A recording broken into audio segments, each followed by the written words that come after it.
Hello. Will this show never end? There's another episode. I know. Here we go. We know this one, right? Yes. This is the old spying soccer. Jason's going to be coming up soon. Yeah. Soccer coach? He followed me. It isn't safe here. And then they get in trouble. They're not supposed to be shooting on the field. Read all about it. Yes. Spy exchange going on. The rest. The rest is Let's just wait. We won't. yeah. ruin Let's the not surprise. ruin it for everyone. Yeah. Reading about your own death. People will be excited about this one. Yeah. Yeah. Have you seen any good movies in the last 2 years? Enjoyed. What did I enjoy? Enjoyed the 40-Year-Old Virgin. Yeah, that was very funny. I like that. It's pretty funny stuff. Yeah. That's Ernie's. That's me patting my Rib dog. cage. Doggy rib cage. Yeah. There's the gnome. This is the last episode. This is the last episode of the last of the last. Right. This is the final one. Yeah, that sure was. Yep. People, I know. people sometimes, I know I say this, that I preface a lot of things on these commentaries with people ask me often. Because you got a website. Because I have a website, yeah. And because It's you're... brendonsmall.com. Yep. So check it out if you want to watch a never updated website that Stay the plays same. annoying music right when you click on it Yes, and that- explodes like yeah. thunder explosions. Yeah. Who knows? Maybe I'll get some work done. But I get asked questions. Will there ever be a comeback of home movies Right. like The Family Guy got Right. a comeback? Right. And I would say, based on the sales of these DVDs, absolutely not. Yeah. I was thinking about that. Never say never. I Yeah. mean, there's something could always happen, but Yeah. I know. I was thinking about that. Not only do we now know right. what's going to happen with the show on TV, but we are at now sort of deep into the DVD experience because 3 Right. seasons are out there, and we know that it is also not going to be a runaway smash hit seller DVD. Actually, I guess the DVDs are doing fairly well. Yes, nothing wrong. I think everyone's very happy. I don't want to complain. I'm just saying, But, Family Guy comparatively, yeah. level, no, probably Yeah. not.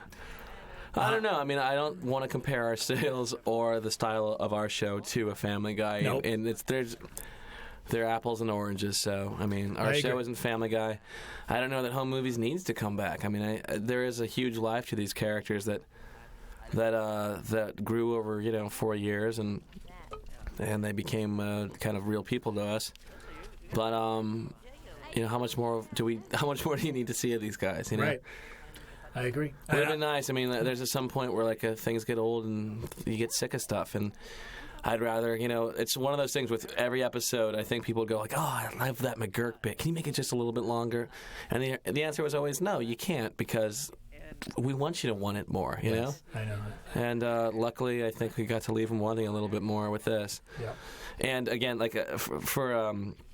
think I remember pitching the idea to you guys of this episode, which is that the whole idea of home movies is that it is like a lot of, this theme is alive in a lot of kind of like other things, is that you find your own family. Your family is something that you get to build yourself. You're not, the family that you're given is not necessarily the one that you're gonna. How am I saying this? Is that You're trying to say that if you, it's basically it's about broken homes, and you can surrogate find families. a surrogate family, and home movies is about a surrogate family finding each other in a lot of ways. Yes. I remember being very nervous about what you were trying to do with this episode and hoping that we could do it without being maudlin or sticky sweet or anything like that. Absolutely, yeah. And I think we succeeded by the skin of our teeth. Yes, yeah. It was. Well, it's about. I mean, it was. It was about actually relying a lot on that last scene to kind of show show what the show is about. Yes. Brendon's camera smashes out of the window. Yeah. And he doesn't even tell anybody. It just kind of happens, and he kind of he resigns to saying that wasn't. It's not a big deal to me that happened. and I don't need the camera as much as I used to, because to me, like, again, like retrofitting this into like some kind of an understandable shape so we could kind of write to it was that Brendon's dad left the family to seek out a new family that we see happen throughout the season, through all the seasons. Yeah, and he left him with a camera. He said, "Here, have fun growing up." And his world kind of spun out of control, and the only thing he could control was what was happening within the viewfinder of this lens, this camera lens. And you realize that at this point, all these movies, they've made thousands of movies. They've made so many stupid movies. Mm-hmm. Including Easy Trikers. Exactly. Our first movie. Yeah. They say. Right. We weren't jaded. We weren't. And they're trying to figure out why he's making movies. I mean, this whole episode's about what are we doing this for? Right, why do we do this? And the reason is because... And Jason's trying to explain that right now. It's okay, Jason. Right. Okay. Though he doesn't explain it the way Brendon does later in the episode when Brendon says, I think we're doing them because we need to do them. Yeah, we just make them. We just make them. That's what we do. They're not really for watching. Yeah, they're not for watching. Yeah.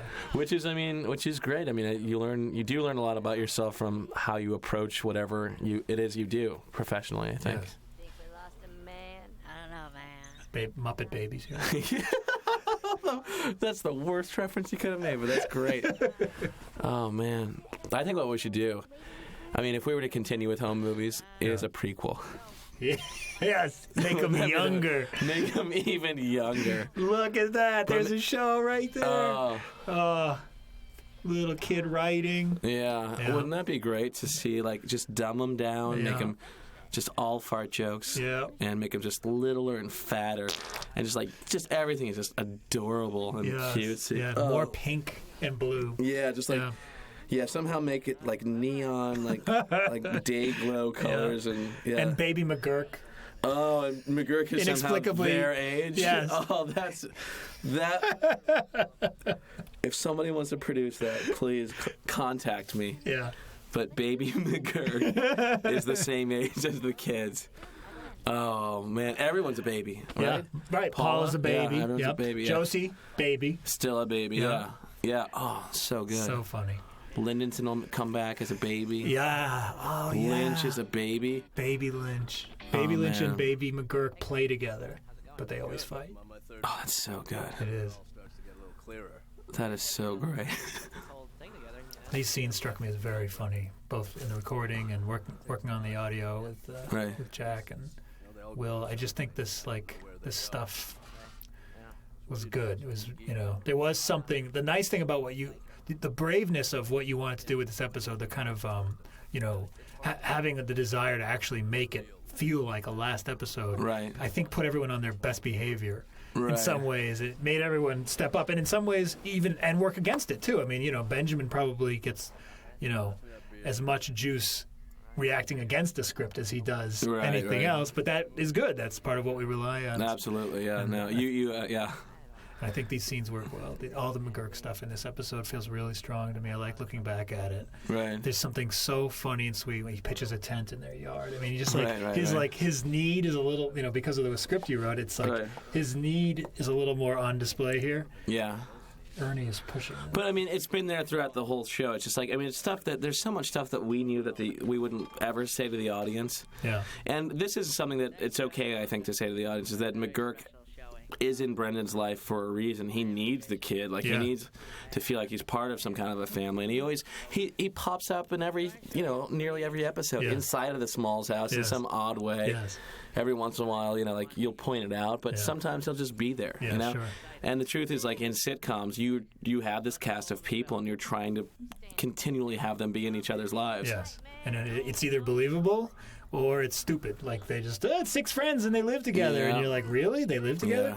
But, I agree. But the truth is that this guy's trying to become, he finds himself being pulled towards this family that's kind of kind of falling apart. Yeah. warrior. I agree, and it's all right there in episode 1. Having just seen episode 1 recently, it's amazing how the it all tracks together. Yeah, the roadmap was there. The characters were there from the get-go. I mean, I think I just I tend to give tremendous credit to you guys just as actors, your instincts in the booth when you first stepped in there together. The show was ready to go. Yeah, you found it was the oddest thing because the dynamic very quickly. That's really is not going to happen again. No, it's so tough to just developing a show, and I've gone through a couple processes where it's like, you have an idea and stuff like that, but there's a lot of overthinking that happens, along the way, and a lot of kind of losing of objectivity. But when you put actors behind the microphone, Ernie, stop. You and me and John didn't know each other at all. I think we went out for beers like the night before or something, but that was it. Remember, it was like I don't. It was on Lansdowne Street. Like we went out for beers. I think like there was the weekly week party or some kind of a thing, and I had just met him, and I was a big fan of his anyway. So I was kind of, that's where I was coming from because I knew him from Dr. Katz, and I was a fan of it. So that was how our relationship started. And, sure. And didn't want to. Made me try to step up if I had any game. Try to step that game up. You stepped it. Throw Up Monster was pretty funny. That was pretty good.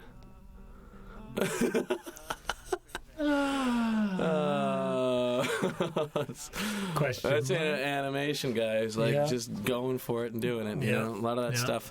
There was very little description, I think, except for when I would have a sequence that would be completely ignored by the animators, or they would do something mildly similar. But then they would add a bunch of goofy things and not tell anybody and just do it and it would get in. Yeah, sure. Somebody stayed up really late doing that stuff. Yeah. If this were any kind of other network, everything would be ruined. I guarantee it. They wouldn't let us get away with stuff. People like to monitor stuff because they think it's their job to make sure that they're in the loop on every single decision. And I was out of the loop on a lot of this art stuff, and I Peanuts dancing. Yeah. Great. And discovered it today, I guess. Yep. Yep. No, there's a real. I was thinking about this just the other night. There's a kind of like what you were saying before. Like it's unlikely to happen again, and it really is partly that we were naive enough, I think, to believe in the idea of this much collaboration, this much shared responsibility and kind of division of labor, and it's very hard to take that leap of faith now. Yeah, I think it's very unlikely we'll enter into a division project of labor is kind of I don't know that I agree with that as a work philosophy. I think we got lucky with that because we had super talented people. That's right. But sometimes gone unnoticed, that stuff can go out of control. But luckily, absolutely, Home Movies was it was a well-oiled machine at this point, and it was just people were just with it. Yeah, that's right. But I think everyone should be in the situation I'm in, and everyone's kind of on the same page on every kind of decision. And I'd rather have people kind of come to me and either hate an idea or really like it, or rather than have no opinion and just go along with it. Sure. Which isn't because people were passionate about the animators would get passionate about a decision we'd make about character. Yeah. Which is good. This is what you want because they feel ownership for the show as they should. Exactly. Where's my money? Here you go. Paula, deal with it. Punish. Jason, right. Come here. Pretty funny. And it's funny. I think people wrote to me after this episode aired, and they found out that this is the last episode. Yeah. It's clear at this point Melissa has no direction in being a girl. Not good with the makeup. Yeah, she doesn't know how to be feminine. Yeah. All she does is hang out with boys, and that's been addressed before on the Fairy Princess episode.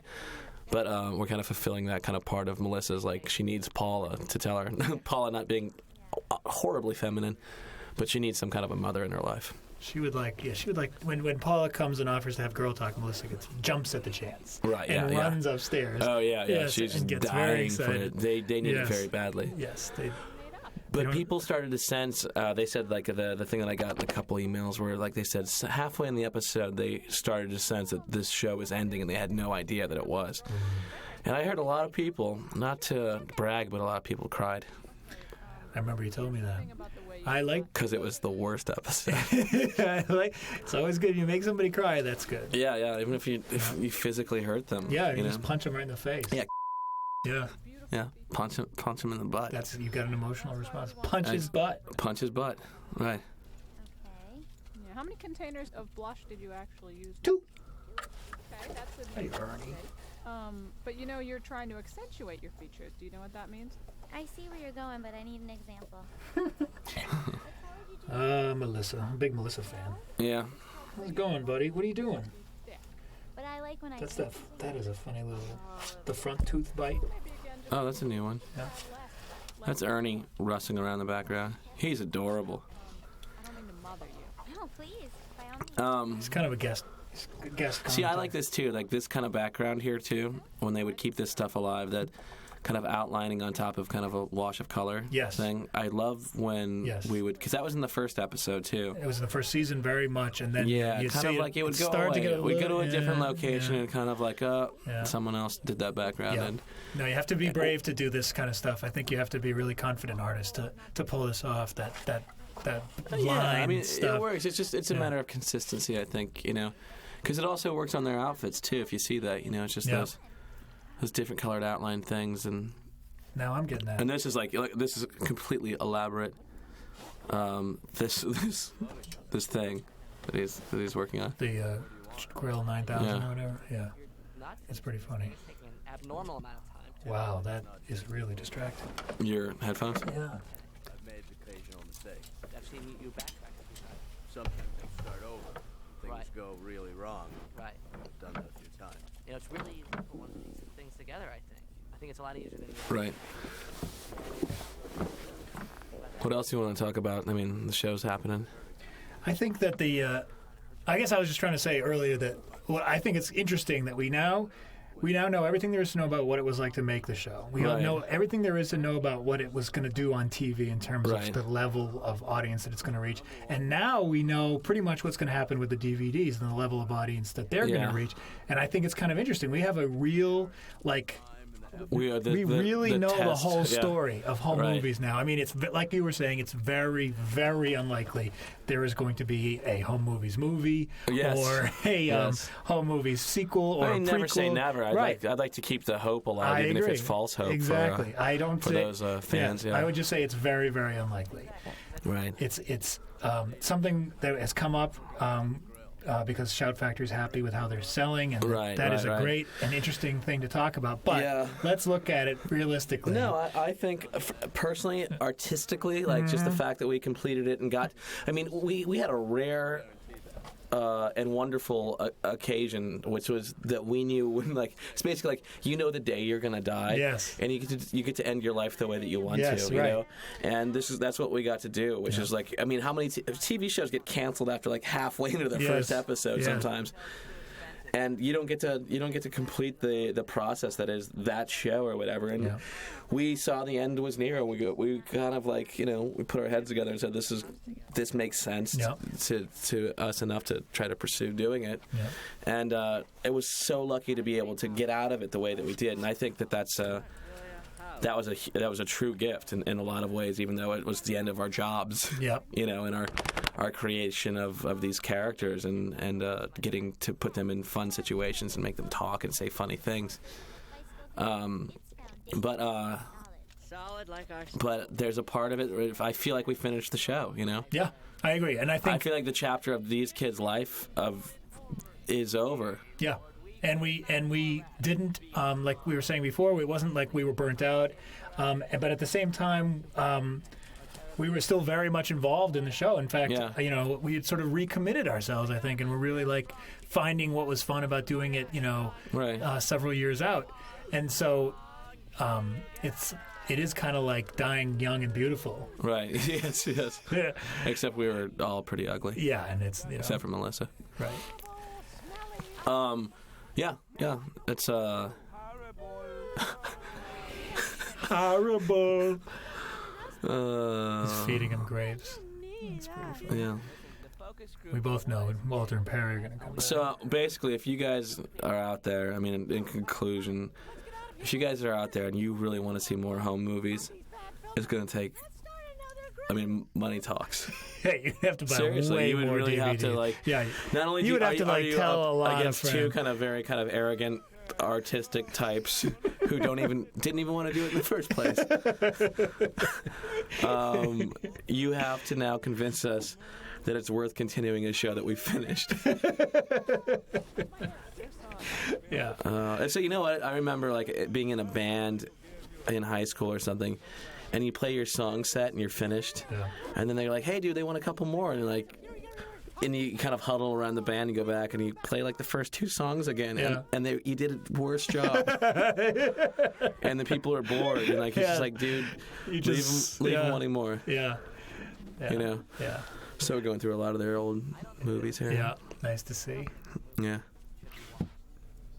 And that The old Sunset guitar theme, made a reprise. That nice. Yeah, there's a lot of reprising of music in this episode, and it was funny because I think what happened was they just kind of temped in like stuff I'd already, put together for other episodes, and everyone was like, I don't think I want to hear anything else other than this kind of like the music that did, make sense. And there's some of that squiggle vision, which was kind of cool to see, even though it's all flashed out. Like there's the first. It's great to see it. Episode. Yeah. I love hearing this music. This is music that that was also brave for you to do back in the second season. Yeah, and it worked. It worked really well, and everyone responded to it. It turned out we could kind of push that emotional button. If done correctly. Yeah, it's just kind of like a sloppy indie rocky kind of stuff here and there. Yeah, but who knew we could do it on this show? We hadn't quite struck that tone before, but then you did it and it worked, and so it's nice that we were able to bring it back for this. Oh, definitely. Yeah. And I think you're right. I think it was Jack working really, really hard on this stuff, right? And myself working with him, and but not as hard as Jack. No one worked as hard as Jack, and there it goes. And it it really paid off, getting that last moment just right, the guitar building and the explosion and all that, and then this funny little. Kind of no, this is a Dwayne and Clarice's theme from the Guitar-mageddon episode. Is that right? Yeah. This is just stuff, all right, you just write it in the afternoon and forget about it, but like... And then disjointedly jumping into the movie disjointedly, like, as jarring as possible. Doesn't work. Completely doesn't work. Bad decision. Terrible decision. Let's call Jack. Yeah. I mean, if we weren't already canceled, I would fire him over that. I think you should fire the director, who is me. Right. I mean, that's ultimately my responsibility. How did we let that go out? I'm responsible for those. We had all this kind of like stuff building, and then all of a sudden it's just dead. Totally killed. Well, thanks for watching the show. It's oh yeah, thanks. Yeah, it's over.